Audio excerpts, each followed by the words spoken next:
நான் கம்முன்னு பேசுறேன்.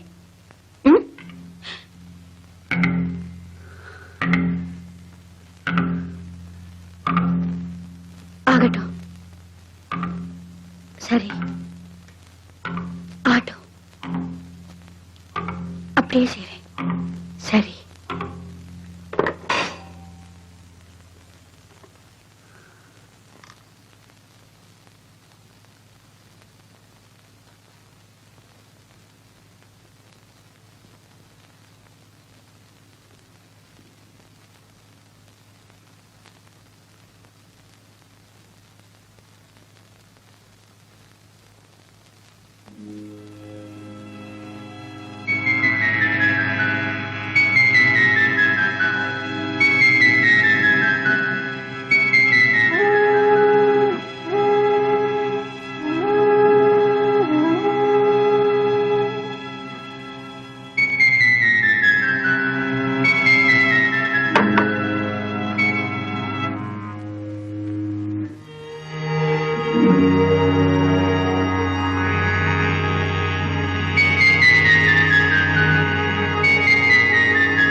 കമലു, കമലു,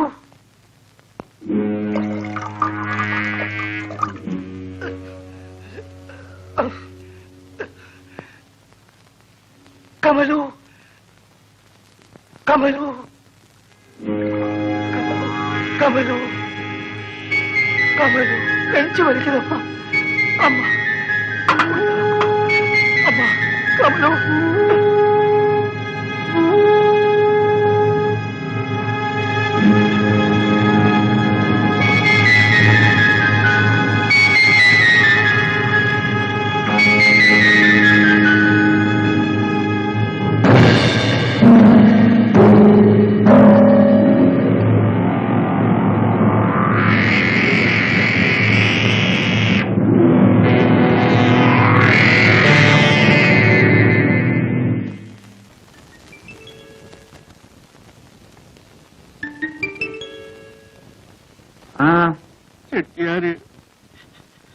ചെട്ടിയാര് മരിച്ചു.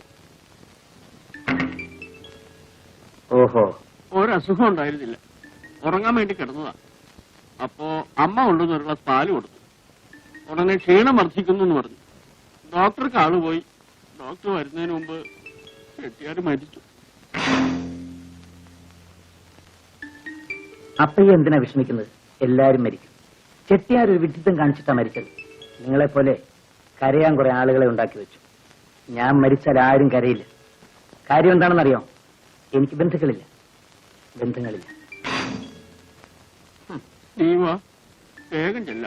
അയ്യോ, ഞാൻ എന്തിനാ വരുന്നത്? അവരൊക്കെ വലിയ ആൾക്കാർ.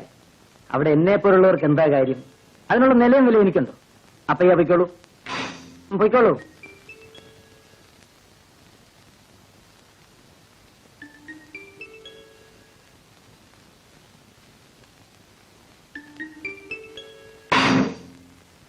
കഷ്ടമായി പോയി ശിവേട്ട.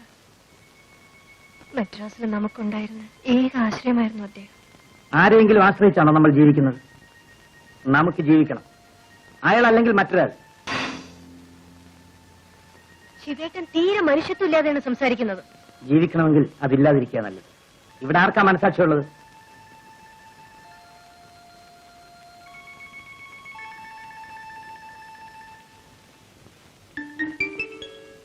ശിവേട്ടൻ അവിടം വരെ ഒന്ന് പോകുന്നില്ലേ?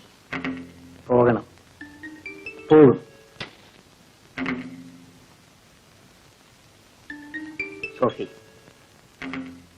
എന്താ ശിവേട്ട? നിന്നോടൊരു കാര്യം പറയാനുണ്ട്. അത് കേൾക്കുമ്പോൾ സോഫി ഞെട്ടരുത്, വിഷമിക്കരുത്, വേദനിക്കരുത്. എനിക്കൊന്നും മനസ്സിലാവുന്നില്ല. നമ്മൾ എവിടെ വെച്ച് കണ്ടുമുട്ടിയെന്ന് എനിക്കറിയാം. എങ്ങനെ ജീവിച്ചു എന്ന് എനിക്കറിയാം. ഇവിടം വരെ എത്തി. രുക്മിണിയിൽ നിന്നാണ് എന്റെ വളർച്ച ആരംഭിച്ചത്. അതിനാക്കം കൂട്ടിയത് നീയാണ്. എനിക്ക് നിന്നോട് നന്ദിയും കടപ്പാടും സ്നേഹവും ഉണ്ടായിരിക്കണമെന്ന് നീ ആശിക്കരുത്. നമ്മൾ ഇവിടെ വെച്ച് പിരിയുകയാണ്. രുക്മിണിയും അന്ന് ഇങ്ങനെയാ വിളിച്ചത്. ചെട്ടിയാര് മരിക്കുന്നതുവരെ നീ എന്റെ കൂടെ ജീവിക്കേണ്ടത് എന്റെ ഒരു ആവശ്യമായിരുന്നു. ശിവേട്ടനിൽ നിന്ന് ഞാനിത് പ്രതീക്ഷിച്ചില്ല. സോഫി, നിനക്കൊന്നും തോന്നരുത്. രുക്മിണിയുടെ വളർച്ച അവസാനിച്ചപ്പോ അവളുമായി ഞാൻ കണക്ക് പറഞ്ഞു പിരിഞ്ഞു. നിന്റെയും വളർച്ച അവസാനിച്ചു. എന്റെ വളർച്ച ആരംഭിച്ചിട്ടേ ഉള്ളൂ. ഇനി നമ്മൾ ഒരുമിച്ച് ജീവിക്കുന്നത് എനിക്കും നിനക്കും ബുദ്ധിമുട്ടായിരിക്കും. ശിവേട്ടനെ വിശ്വസിച്ചാണ് ശിവേട്ടൻ പറയുന്നത് എന്തും ഞാൻ ചെയ്തത്. ശിവേട്ടൻ എന്നെ ഉപേക്ഷിച്ച ഞാൻ എങ്ങോട്ട് പോകും, എങ്ങനെ ജീവിക്കും? ഇതേ ചോദ്യമാണ് രുക്മിണിയും ചോദിച്ചത്. അവള് പോയില്ലേ? അവള് ജീവിക്കുന്നില്ലേ? അതുപോലെ നീയും ജീവിക്കും. ഈ വീട്ടിൽ നിന്ന് നിനക്ക് എന്ത് വേണമെങ്കിലും എടുക്കാം. നീ ചോദിക്കുന്ന എന്തും തരാം. പക്ഷേ എന്നെ മാത്രം ചോദിക്കരുത്. രുക്മിണി ഇറങ്ങിപ്പോയ വാതിൽ തുറന്നു കിടക്കുകയാണ്. നിനക്കും അത് തന്നെയാണ് വഴി.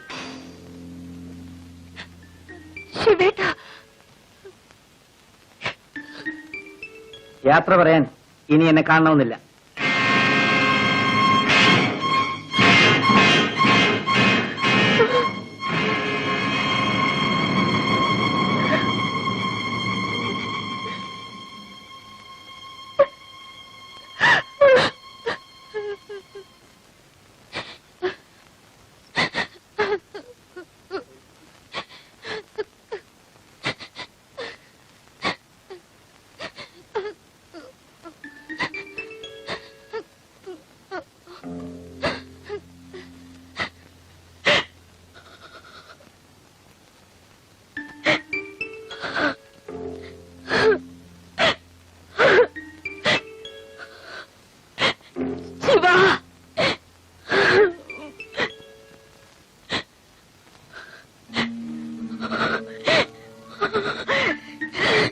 കരയാതിരിക്കൂ. അത് ചെയ്യാതെ നമുക്ക് മറ്റ് യാതൊരു മാർഗവും ഇല്ലായിരുന്നു. என்ன இருந்தாலும் அவர் என் கணவர் தானே. அவரை நான் ചെയ്യാൻ പാടില്ലാത്തതാണ്. പക്ഷേ അത് ചെയ്യാതെ നമ്മൾ എന്ത് ചെയ്യും? எனக்கு இனிமே யாரு இருக்காங்க சிவா? இனிமே எனக்கு எல்லாமே நீதானே. ഞാനുണ്ട്. എന്റെ കമലത്തിന് ഞാനുണ്ട്. തീർച്ചയായും നിനക്ക് എന്നെ വിശ്വസിക്കാം.